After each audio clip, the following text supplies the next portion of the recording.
بسم اللہ الرحمن الرحیم۔ سید الاستغفار۔ فضیلت۔ حدیث مبارکہ میں ہے کہ جو شخص یہ دعا یعنی سید الاستغفار صبح کو صدقے دل سے پڑھے گا، پھر اسی شام سے پہلے اگر وہ مر جائے تو وہ شخص جنتی ہوگا، اور جو رات کو پڑھے صبح سے پہلے مر جائے تو وہ جنتی ہوگا۔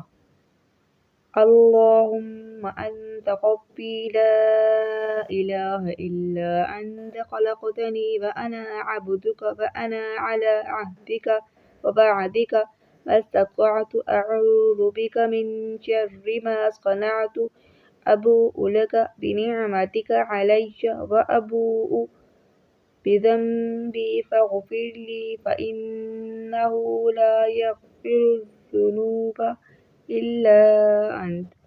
ترجمہ: اے اللہ، تو ہی میرا رب ہے، تیرے سوا کوئی معبود نہیں۔ تو نے مجھے پیدا کیا اور میں تیرا بندہ ہوں، اور میں اپنی طاقت کے مطابق تجھ سے کیے ہوئے عہد اور وعدے پر قائم ہوں۔ میں تیری پناہ چاہتا ہوں ہر برائی سے جو میں نے کی۔ میں اپنے اوپر تیری عطا کردہ نعمتوں کا اعتراف کرتا ہوں اور اپنے گناہوں کا اعتراف کرتا ہوں، بس مجھے بخش دے، یقیناً تیرے سوا کوئی گناہوں کو بخش نہیں سکتا۔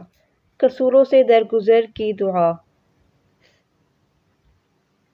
ربنا لا تجعلنا فتنة للذين كفروا فاغفر لنا ربنا إنك أنت العزيز الحكيم۔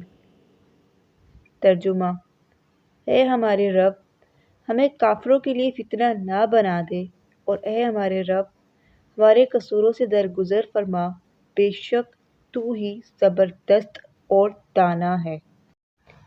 تمام گناہوں کے کفارہ کے لیے استغفار اگرچہ سمندر کی جھاگ کے برابر ہوں۔ فضیلت۔ جو شخص ان کلمات کے ذریعے اللہ تعالیٰ سے اپنے گناہوں کی معافی مانگتا رہے، اللہ تعالیٰ اس کے گناہ معاف کر دیتے ہیں اگرچہ سمندر کی جھاگ کے برابر ہوں۔ دعا یہ ہے: استغفر اللہ الذی لا الہ الا هو الحی القیوم واتوب الیہ۔ ترجمہ: میں اللہ تعالیٰ سے اپنے گناہوں کی معافی چاہتا ہوں۔ وہ اللہ جس کے بغیر کوئی اور معبود نہیں، وہ زندہ جاوید ہے اور سب کو قائم رکھنے والا ہے، اور میں اسی کی طرف رجوع کرتا ہوں۔